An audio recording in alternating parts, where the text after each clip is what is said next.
Cinema Classics is brought to you by the Gateway Film Center, 1550 North High Street, Columbus, Ohio. Further details and showtimes online at gatewayfilmcenter.com. The award-winning Cinema Classics is produced by John DeSando and Johnny DiLoretto. Listen to the shows online at wcbe.org and like us on Facebook. I'm Johnny DiLoretto. I'm John DeSando, and this is Cinema Classics. And we are at the Gateway Film Center, as usual. And what do you got for me? Well, today? I saw a beautiful love story last night called Belle. Okay. About an 18th century young woman. She was black, and she was in a white world, and she was in love with a white guy, and all that. So all of the racist and slavery business was there, and it was beautifully done. But then I saw in Entertainment Weekly a notion about, because we've got the Shailene Woodley story coming, The Fault is in Our Stars. The Fault in Our Stars, yeah. In Our Stars. The Fart in Our Stars? No, I might cut that out. No, I usually leave that. The Fart in Our Stars.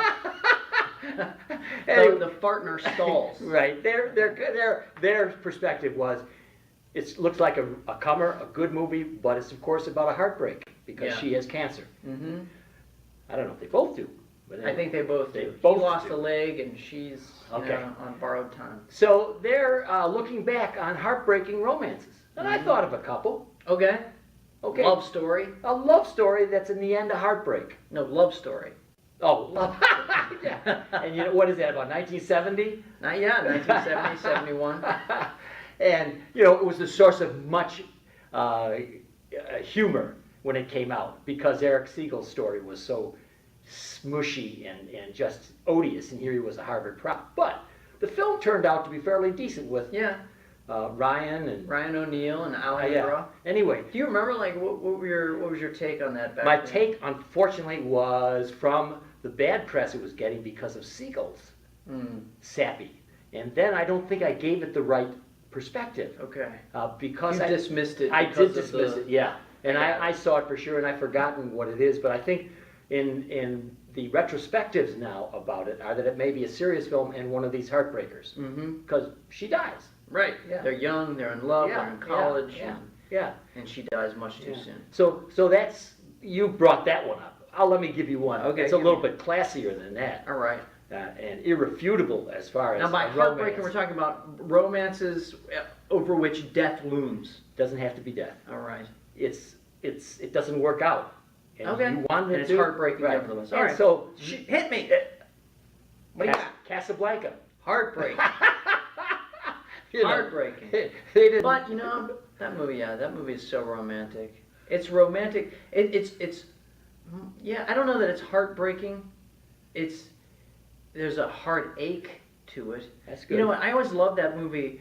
It has such a unique sense of pace and time and place that when I see that movie, I get so wrapped up and hypnotized by the story and the characters, and again, Rick's Cafe, and how people move through it, that you kind of get mollified, and every time I think, maybe this time he's going to leave with it. Maybe this time he's going to make... You know what I mean? But it has that kind of effect on you. Know, when they were making the movie, they didn't know how it was going to end. Yeah, I know. And they got that one ending, and they loved it. As one critic called it, the happiest of happy accidents. Anyway, they split up at the end. But what I love about it is that it shows a responsibility toward love and towards a greater love, say love of humanity. Yeah. That they give up what they really want for something better. And that's what I like about it. That's what I think is one of the hallmarks of love. You give up stuff out of your love. If you love something, let it go free, right? Yeah. And if it loves you, it won't bother you anymore. Yeah. But then... That was a joke. I got it. Then 1965... Yeah. One of the great romances that I'm not sure about anymore, except that the movie's music just gobbles me up. Yeah. Dr. Zhivago. Yeah, I see that there. I know. David Lean. Is that, 1965? Right. You know, I'm going to make a confession here. I've never seen Dr. Zhivago. Is that weird? Yeah. If you've seen clips, you probably feel like you've seen it. But in the end, you haven't. I don't know. I don't know why I've not seen that movie. There's something holding me back from seeing that movie. Well, it's very manipulative. It is a manipulative. I think it might be Omar Sharif's mustache. No, I don't. It's just that Julie Christie looks so good. She is framed, as Shakespeare might say, to make men false. Yeah. And he was. He's being false.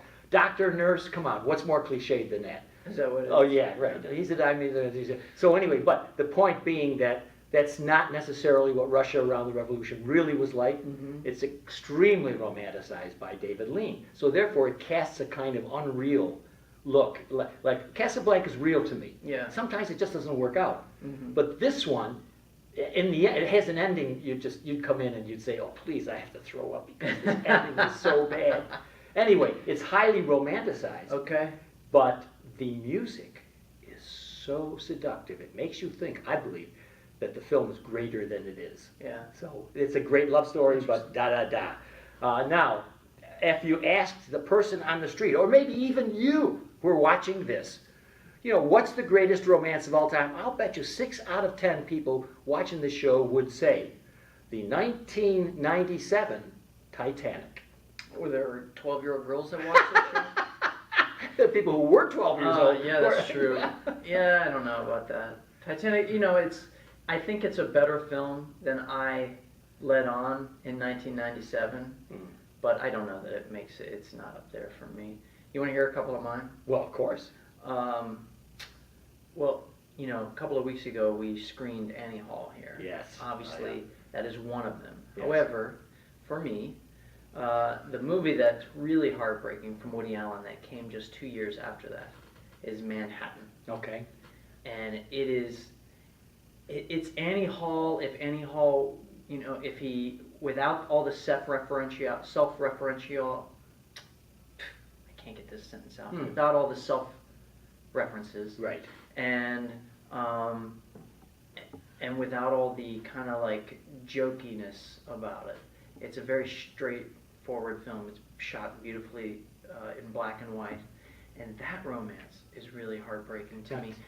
So he meets Diane Keaton, and she's this real super smart intellectual, and he's in a romance with this teenage girl, and he can't. He's like, oh yeah, that's fun, but he wants to pursue the Keaton character, and then so he hurts the other girl. He breaks up with her, and she says Mariel Hemingway. There's a scene. Oh, like yeah.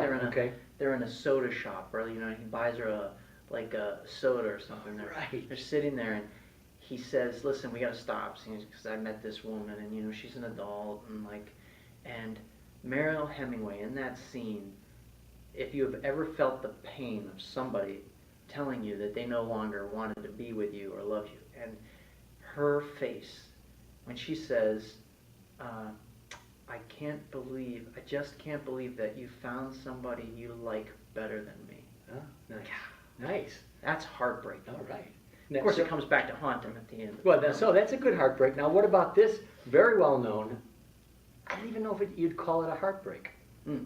But it's a little bit like Dr. Zhivago in that overwhelming sense of romanticism. What's that? Gone with the Wind? Gone with the Wind. Gone with the Wind isn't... I don't think it gets a lot of credit for what kind of romance it is. Yeah. It's a kind of hard-edged romance. Yeah. She is not this woman, she's not an Annie Hall figure, Right. nor is he a Albie Singer figure. Right. But there's not a whole lot of, it's more about passion than anything. Yeah. Right? Yeah. It's these two headstrong characters just keep butting heads, and there's a brief period of bliss, but mostly it's fighting, it's dramatic. That reminds me of one of the first films that I can remember seeing as a kid by myself and falling in love with is this movie Duel in the Sun, which came after Gone with the Wind. It was supposed to be one of these epic romances in the vein of Gone with the Wind, big producer kind of pedigree and all that stuff. And it's not Kirk Douglas. It's Gregory Peck. All right. It's Gregory Peck and Jennifer Jones. All right. And Gregory Peck is like a nasty, he's the evil brother. This girl, she's like a half-breed, and there's all this racist undertone stuff, but she falls in love with Joseph Cotton, but Gregory Peck sweeps her off her feet, and there's just this Sturm and Drang, it's That's great. nice. The Westerns. I'm trying to think. You're making me think about High Noon, but does she come back? Who? Grace Kelly or whoever? Grace Kelly in High Noon? Yeah. No, she shoots somebody out of the window, doesn't she? Okay. So she's back. Yeah. She left him. Right, and then she's the one that Okay. saves his ass. So it potentially was a heartbreak, and then things worked out for her. Right, yeah. But that's not a romance, though. The Duel in the Sun. Well, is they're a married, romance. right? Aren't they getting married? But They're come married? on, I mean, if we're gonna consider if there's a marriage in a film, then All right, let's. heartbreaking romance. Come on, All right. we're I think we ought to. Right, 10 minutes. Oh my God! What I would like to end with is. Well, now if you're gonna end it, I got another one. All right, then I only got to talk about Manhattan. I know, but let me end mine. Okay. Oh, you're gonna end yours. A not the real show. life Okay. heartbreak. Oh. Bogey and Bacall. Oh yeah, yeah. Why is that real life heartbreak? Because he died. Yeah. So Yeah. go ahead. Yeah. No, I was gonna say, Say Anything. You remember that movie? Oh.